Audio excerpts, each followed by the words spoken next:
दोस्तों, क्यों है खाटू श्याम जी के मंदिर में इतनी शक्ति? क्या है इसके पीछे छुपा रहस्य? आज मैं आपको ऐसी कहानी सुनाने जा रहा हूँ जो सिर्फ कहानी नहीं, यह एक दिव्य सत्य है।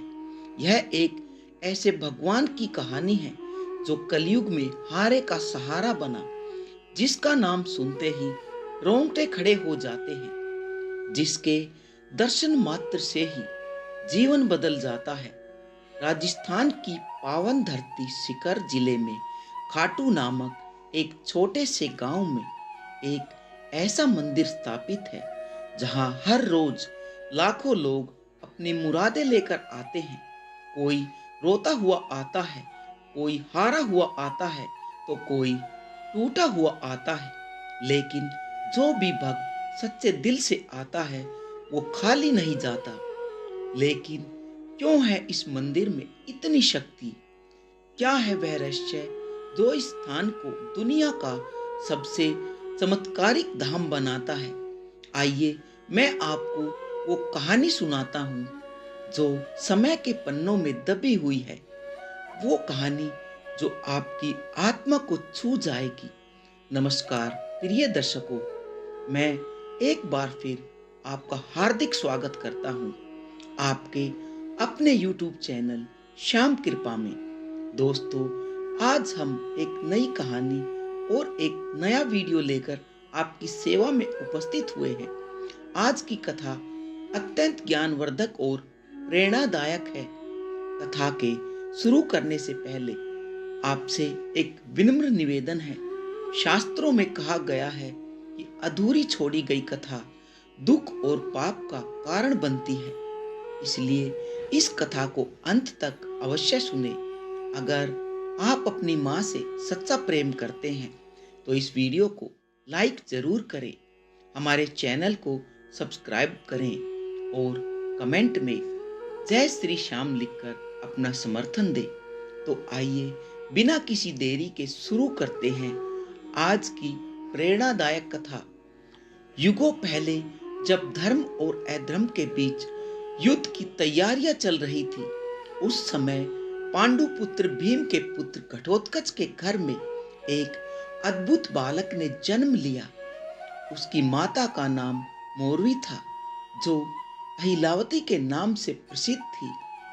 जन्म के समय ही आकाश में दिव्य प्रकाश फैला था, देवताओं के मृदंग बजे थे। यह बालक था बर्बरीक, एक ऐसा योद्धा जिसकी वीरता और शक्ति की गाथा आज भी कही जाती है। बर्बरीक के जन्म के साथ ही प्रकृति में अनेक चमत्कार हुए थे। वृक्ष फूलों से लद गए थे, नदियां मधुर संगीत बजाने लगी थी और पशु पक्षी आनंद में नाचने लगे थे। यह सब इस बात का प्रमाण था कि कोई दिव्य आत्मा धरती पर अवतरित हुई है। बचपन से ही बर्बरीक में अद्भुत शक्तियां थी। जब वो मात्र 5 वर्ष के थे, तब उन्हें एक हाथी को केवल अपनी मुट्ठी के बल पर रोक दिया था। 10 वर्ष की आयु में उसने एक दिन में 100 राक्षसों का वध कर दिया था। मां मोरवी ने अपने पुत्र को सिखाया था कि हे पुत्र, जीवन में तुम हमेशा याद रखना कि सबसे बड़ा धर्म है हारे हुए की सहायता करना, हारे हुए की मदद करना। जो निर्बल है, जो असहाय है और जो संकट में है, उसके साथ खड़ा होना ही सच्चा धर्म है। मां के इन शब्दों को बर्बरीक ने अपने हृदय की गहराइयों में बसा लिया था। वह जानता था उसकी शक्ति का उपयोग कमजोरों की रक्षा के लिए है। जब बर्बरीक 16 वर्ष का हुआ, तब उसने घोर तपस्या की। हिमालय की ऊंची चोटियों पर, जहां सिवाय बर्फ के कुछ नहीं था, वहां उसने भगवान शिव की आराधना की। महीनों तक केवल हवा पीकर बिना भोजन के वो तपस्या में लीन रहा। भगवान शिव प्रसन्न हुए और उन्होंने बर्बरीक को 3 अद्भुत बाण प्रदान किए। यह बाण कोई साधारण बाण नहीं थे, यह दिव्य थे, चमत्कारी थे। पहला बाण यह शत्रु के सभी कमजोर स्थानों को चिन्हित करता था। जहां भी यह निशाना लगाता, वहां लाल रंग का चिन्ह बन जाता था। दूसरा बाण यह मित्रों और रक्षणीय व्यक्तियों को पहचान कर उन्हें चिन्हित करता था। उन पर नीले रंग का निशान बना देता था। और तीसरा बाण यह सबसे शक्तिशाली बाण था। यह लाल निशान वाले सभी स्थानों को एक साथ भेद कर सभी शत्रुओं का संहार कर देता था और नीले निशान वाले सभी को सुरक्षित कर देता था। माता मौरवी ने, जो स्वयं एक नाग कन्या थी, अपने पुत्र को एक दिव्य धनुष प्रदान किया। यह धनुष इतना शक्तिशाली था कि इसकी टंकार मात्र से ही शत्रु भयभीत हो जाते थे, कांप उठते थे। इस धनुष का नाम था महाकाल दंड।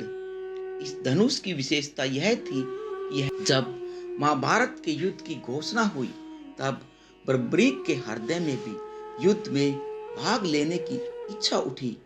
उसने सोचा, यह तो धर्म और अधर्म के बीच का युद्ध है, मुझे इसमें अवश्य भाग लेना चाहिए। लेकिन प्रश्न था, किसके पक्ष में? बर्बरीक के मन में कोई शंका नहीं थी। उसकी मां ने उसे जो संस्कार दिए थे, उसके अनुसार उसे हमेशा हारने वाले का साथ देना था। वह अपने नीले घोड़े पर सवार होकर कुरुक्षेत्र की ओर चल दिया। रास्ते में जो भी उसे मिलता, वह पूछता, कुरुक्षेत्र में कौन जीत रहा है? सभी का एक ही उत्तर था, पांडव निर्बल है, कौरव शक्तिशाली है। यह सुनकर बर्बरीक का निर्णय और भी पक्का हो चुका था कि वह पांडवों का साथ देगा। कुरुक्षेत्र के पास पहुंचकर बर्बरीक ने एक वट वृक्ष के नीचे विश्राम किया। वहां उसे एक युवा ब्राह्मण मिले, जो अत्यंत सुंदर और तेजस्वी थे। उनकी आंखों में अद्भुत गहराई थी, मुस्कान में दिव्य चमक थी। यह ब्राह्मण कोई और नहीं, स्वयं भगवान श्री कृष्ण थे, जो बर्बरीक की परीक्षा लेने के लिए आए थे। वत्स, ब्राह्मण ने मधुर स्वर में कहा, वत्स, तुम कहां जा रहे हो और यह 3 बाण लेकर क्या करोगे? क्या तुम्हें लगता है कि मात्र 3 बाणों से तुम युद्ध जीत सकते हो?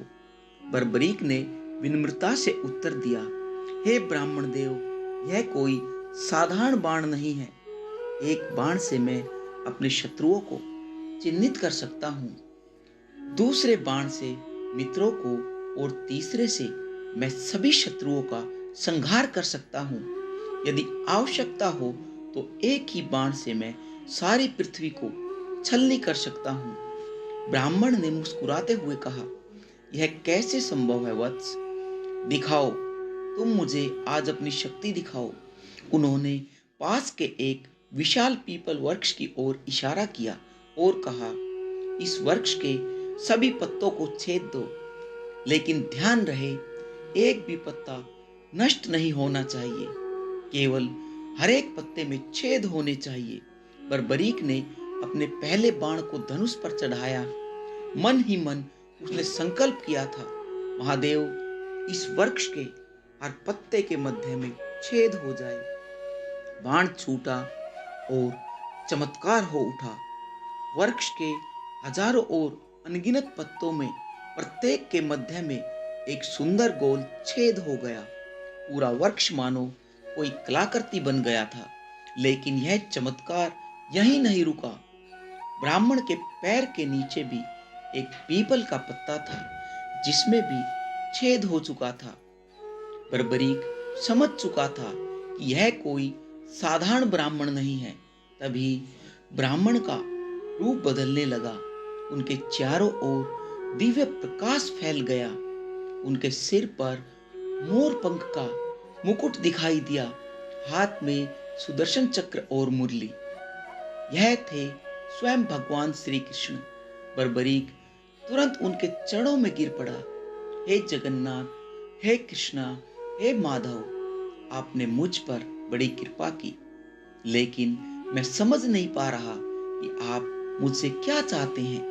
भगवान कृष्ण ने बर्बरीक को उठाया और प्रेम से कहा, वत्स, मैं तुम्हारी शक्ति से अत्यधिक प्रभावित हूँ, लेकिन एक समस्या है। तुम्हारी शक्ति इतनी महान है कि यदि तुम युद्ध में भाग लोगे तो पूरा युद्ध असंतुलित हो जाएगा।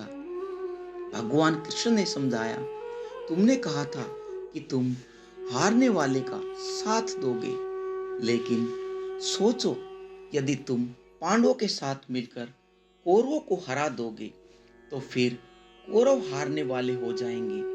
तब तुम्हारा धर्म होगा कि कौरवों का साथ देना, और यदि तुम कौरवों का साथ दोगे तो पांडव हार जाएंगे। तब तुम्हें पांडवों का साथ देना होगा। इस तरह तुम अकेले ही पूरा युद्ध लड़ोगे और सभी महारथी केवल तमाशबीन बनकर देखते रह जाएंगे। बर्बरीक के मन में तूफान सा उठ गया। उसने समझा कि भगवान सत्य कह रहे हैं। उसकी शक्ति वास्तव में इतनी प्रबल थी कि वह अकेले ही महाभारत युद्ध का परिणाम बदल सकता था। भगवान श्री कृष्ण ने धीमे स्वर में कहा, वत्स, मैं तुमसे गुरु दक्षिणा मांगता हूँ। बर्बरीक बोले, अवश्य प्रभु, आपकी आज्ञा मेरे लिए सर्वोपरि है, मांगिए, क्या चाहिए आपको। श्री कृष्ण कहते हैं, मुझे तुम्हारा शीश चाहिए। यह सुनकर बर्बरीक के चेहरे पर एक पल के लिए उदासी छा गई। उसके मन में हजारों विचार आए। युद्ध देखने की इच्छा, वीरगति पाने की चाह, यश कमाने की लालसा, सब कुछ एक पल में बिखर गया। लेकिन अगले ही क्षण उसके चेहरे पर एक अद्भुत शांति आई। गुरु का आदेश उसके लिए सब कुछ था। प्रभु, बर्बरीक ने दृढ़ स्वर में कहा, आपकी इच्छा मेरे लिए आदेश है। मैं अपना शीश अवश्य दूंगा, लेकिन मेरी भी आपसे एक प्रार्थना है। श्री कृष्ण बोले, कहो वत्स, क्या चाहते हो। बर्बरीक बोले, मैं युद्ध देखना चाहता हूँ। मेरा शीश काटने के बाद भी यदि वह युद्ध देख सके तो मैं अपने जीवन को सार्थक समझूंगा। भगवान कृष्ण ने प्रसन्नता से कहा, तथास्तु। तुम्हारा शीश न केवल युद्ध देखेगा बल्कि युद्ध की संपूर्ण गाथा को समझेगा। और सुनो, एक और वरदान देता हूं। कलयुग में तुम मेरे नाम से पूजे जाओगे। लोग तुम्हें श्याम कहकर पुकारेंगे। बर्बरीक ने अपनी तलवार निकाली। भगवान कृष्ण के सामने झुकते हुए कहा, हे कृष्णा, मैं अपना शीश आपको समर्पित करता हूँ, इसे स्वीकार कीजिए। एक ही बार में बर्बरीक ने अपना शीश काट दिया। आकाश से फूल बरसने लगे, देवताओं के मृदंग बजे और एक दिव्य प्रकाश चारों तरफ फैल गया। कटा हुआ शीश भूमि पर गिरा, लेकिन उसकी आंखें खुली रही, उसके चेहरे पर तेज बना रहा। भगवान कृष्ण ने उस शीश को उठाकर कुरुक्षेत्र के युद्ध क्षेत्र के पास एक ऊंचे स्थान पर रखा, जहां से संपूर्ण युद्ध दिखाई देता था। 18 दिन तक चले महाभारत के युद्ध में बर्बरीक का शीश सब कुछ देखता रहा। उसने देखा कि कैसे महान योद्धा एक एक करते वृत्ति को प्राप्त होते गए। उसने देखा भीष्म का सरसैया, अर्जुन की वीरता, कर्ण का दान, द्रोणाचार्य का त्याग, लेकिन सबसे बढ़कर उसने देखा भगवान श्री कृष्ण की लीला। कैसे वे धर्म की स्थापना के लिए हर पल युद्ध को संचालित कर रहे थे। युद्ध समाप्त होने पर जब पांडवों में विवाद हुआ कि सबसे बड़ा योद्धा कौन था, तब भगवान कृष्ण ने बर्बरीक के शीश से पूछा, तुमने पूरा युद्ध देखा है, बताओ सबसे महान योद्धा कौन था। बर्बरीक के शीश ने उत्तर दिया, प्रभु, मैंने देखा युद्ध में केवल आपका सुदर्शन चक्र और द्रौपदी के बाल दिखाई दे रहे थे। चक्र शत्रुओं का संहार कर रहा था और द्रौपदी के बाल धर्म की रक्षा कर रहे थे। बाकी सभी योद्धा तो केवल निमित्त मात्र थे। यह सुनकर सबको समझ आया कि युद्ध का वास्तविक संचालक भगवान श्री कृष्ण थे, माधव थे। युद्ध समाप्त होने के बाद बर्बरीक का शीश रहस्यमय रूप से गायब हो गया। कहा जाता है कि वह आकाश मार्ग से उड़ता हुआ राजस्थान की दिशा में चला गया। सैकड़ों वर्ष बीत गए, कलयुग का प्रभाव बढ़ने लगा, धर्म की हानि होने लगी, अन्याय बढ़ने लगा, लोग दुखी होने लगे। तब भगवान श्री कृष्ण के वरदान के अनुसार बर्बरीक का समय आया, कलयुग में अवतरित होने का समय। राजस्थान के रिंगस नामक स्थान पर एक धर्मात्मा ब्राह्मण रहता था। उसका नाम था ज्योतिष शास्त्री पंडित सोमदत्त। वो नित्य पूजा पाठ करता था, गरीबों की सेवा करता था। एक रात उसे सपना आया। सपने में एक दिव्य पुरुष दिखाई दिया जिसकी आभा अद्भुत थी। उसने उनसे कहा, मैं बर्बरीक हूँ, महाभारत का योद्धा। कलयुग में मैं श्याम के नाम से पूजा जाऊंगा, लोग मेरी पूजा करेंगे। तुम कल प्रातः कालनगर के बाहर पीपल वृक्ष के नीचे खुदाई करो, वहां तुम्हें एक दिव्य शीश मिलेगा। अगले दिन पंडित सोमदत्त ने अपने दोस्तों के साथ उसी स्थान पर खुदाई शुरू कर दी। थोड़ी खुदाई के बाद ही मिट्टी से एक अद्भुत तेज प्रकट हुआ। जैसे जैसे खुदाई आगे बढ़ती गई, तेज और भी प्रखर होता गया। अंत में एक अद्भुत शीश मिला। यह शीश जीवंत लगता था। इसकी आंखें बंद थी, लेकिन चेहरे पर दिव्य शांति थी। शीश के चारों ओर दिव्य प्रकाश फैला हुआ था। जैसे ही शीश को बाहर निकाला गया, आकाश में इंद्रधनुष दिखाई देने लगा, फूलों की वर्षा हुई और मधुर संगीत की आवाजें आई।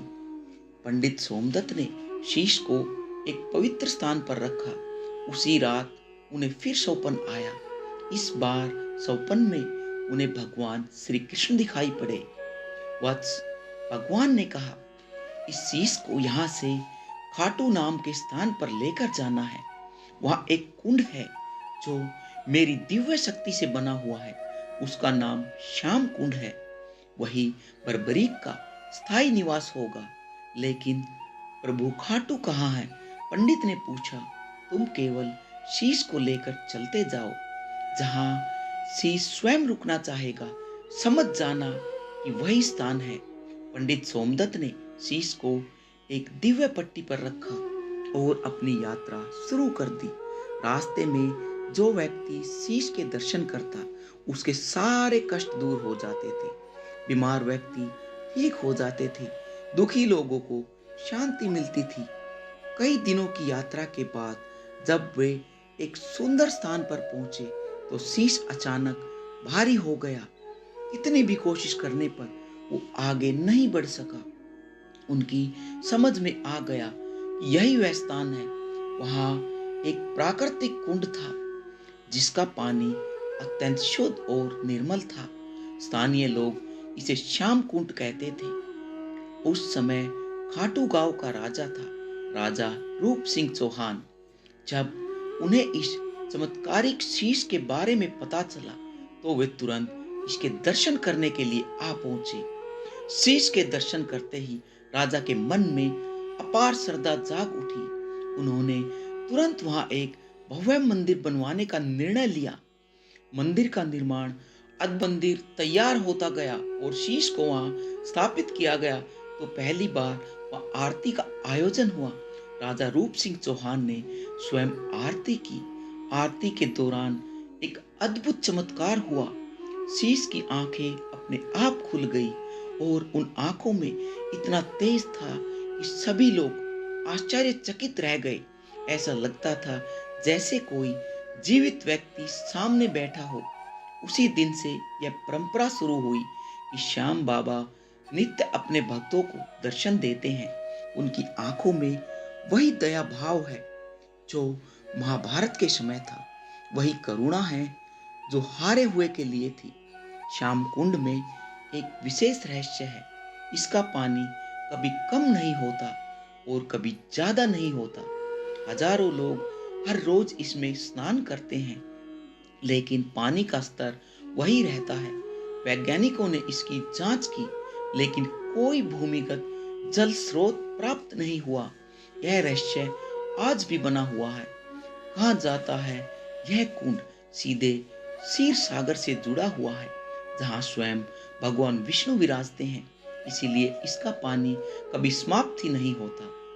श्याम बाबा की मूर्ति के ठीक नीचे एक गुप्त कक्ष है।